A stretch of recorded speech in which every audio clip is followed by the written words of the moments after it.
Jadi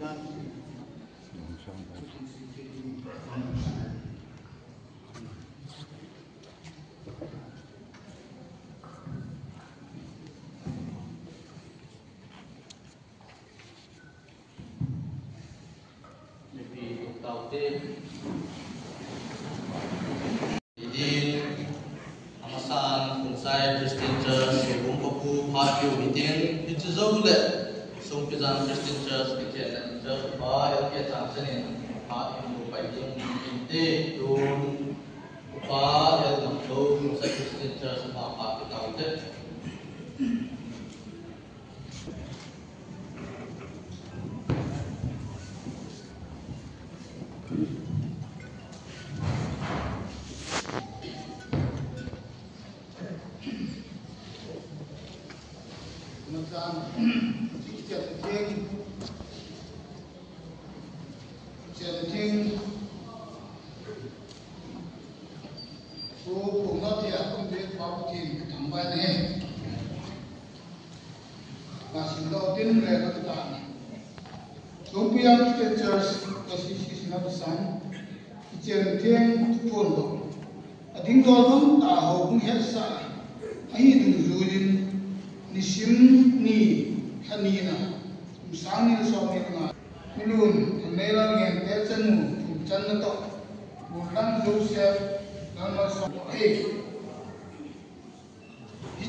Sumpizan Christian Church ba et san san ma tawte ta ma sa ni chule mi ka khop the chin dat thi wa ki chen ti wa he ha do ti tai bi daw chu hin jong ha be vel tu pa thu la pung ve ken ka si ni ti ma ai tho de ti pa keni lupina biwe Pathin thu simdon na hinning katin Matthew kung son na kung ko na sangli apat sanggum na hi ay khao ite Jesun adon bunin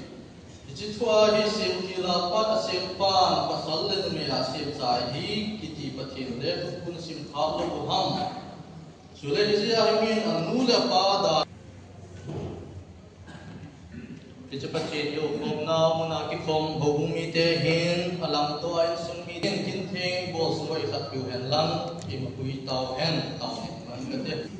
a chung nang ka pau pa yu ta sin mo chang le mo chule tu pi te ni kin bol deu a za kai na le Pathin za nan jing jen mi ti me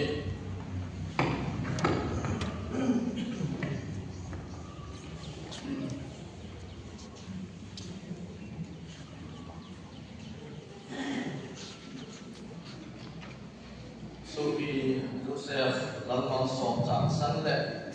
Sophie khai roi gen te Pathin pina ki ku sui ding hi thon ta sin do na ke hin nei ding ho he ki hom pe le don bu na ni thon din ken ni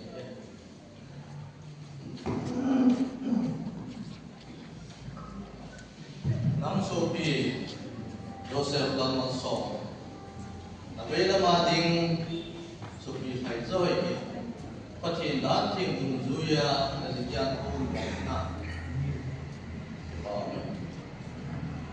Wai cha ti koi hen ki phat thi pen ti hen wei sit pen ti hen dam pen ti dam le ama dinga hin ku ki je thi na ni khet kon ki lo ba hin ku tu ki ya ja dinga te na ba me kun so bi Hai nang ma ka do ni ye nang ma jong na zit na ma ding Joseph Lalman Som Chang San ni wai cha ti ko i hen ki phat thei pe ti hen wei sit pe ti hen dam pe ti jong le ama dia tin ko ki je thi na na ken kon ti lo ba ke ya zia na ni tum ding hina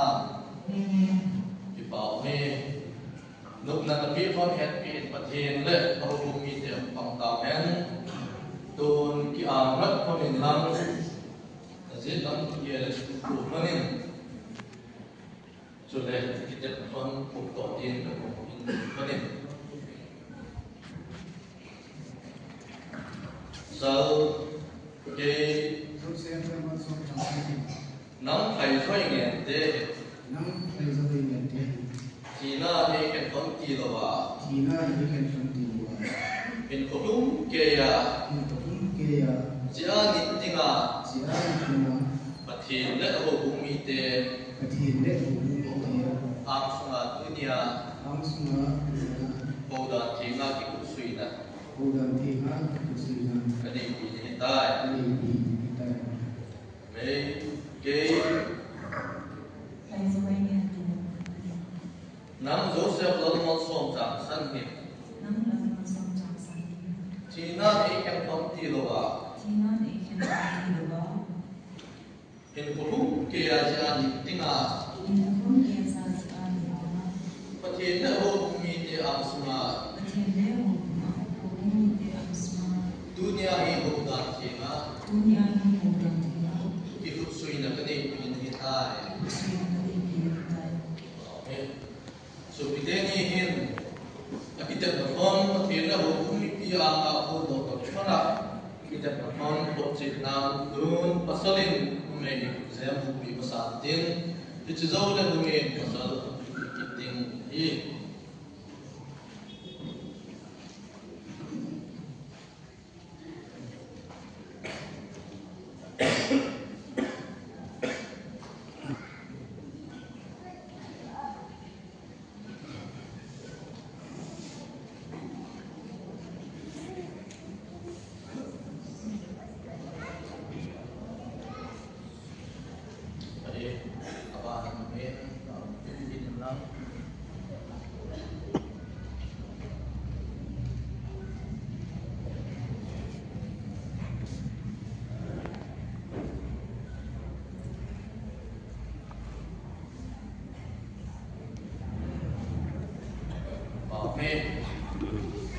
Nakibuki tuan Mumbai siang cuci kami di Mumbai kita nak izinkan.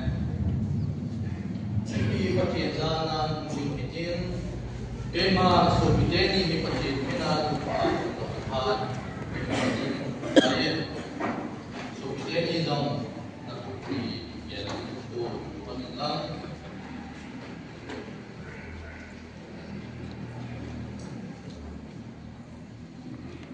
Dunia sopi Joseph lalman song le, hai so ini patintan tega, kijengin akitu tiap ponin, picibet sanin jam jom ibu ibu pantan hi. Izet jom akitu musim pon le, atingai lu pon aku ni akitu tiap nau dong zui le, patin tun apat sa dong zui ya amani hi. Tua guna ni hitaloba ukat pantai di kema pasal pemilihan cepat boleh agak cekina kapun dok hitai patin zanggok ju mihimit ken mihen patinin hati bu pantahen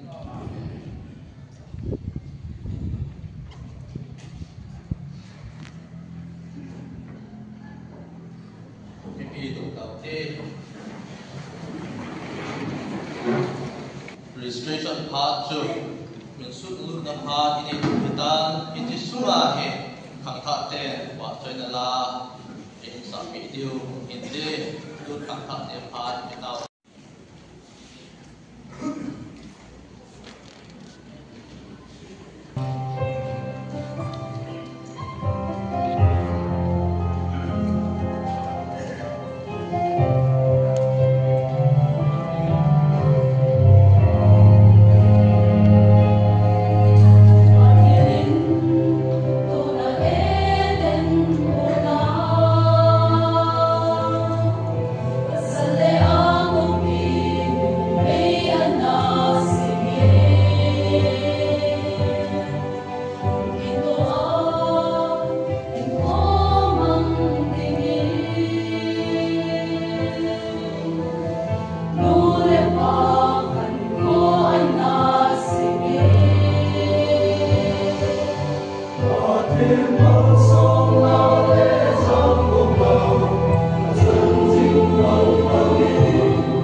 Come on.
sa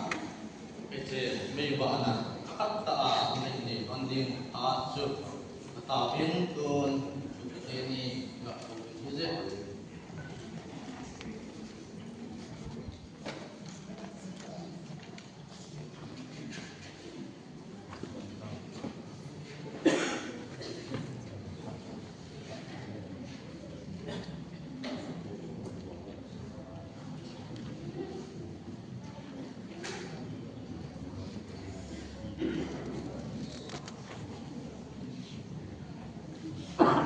tua je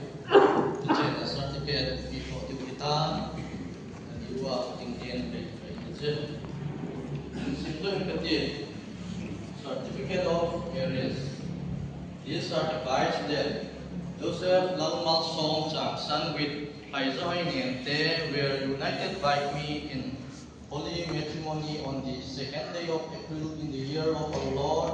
2025 at St. Peter Christian Church, according to the ordinance of God and the laws of the Holy Church. What therefore God hath joined together, let not man put asunder. Mark chapter 10 verse 9. Witnesses Mr. Tanggolin Johnson, Miss Kimneva Wite, Minister Pastor Community Johnson. Ani tak panen dia sakit tu.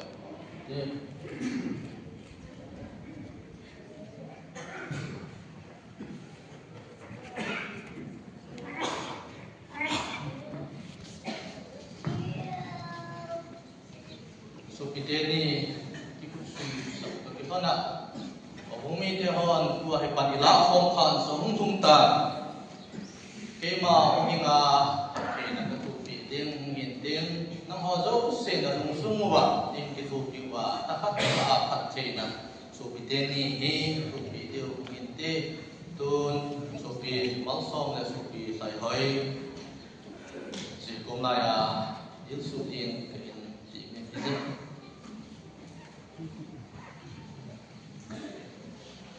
tao với tên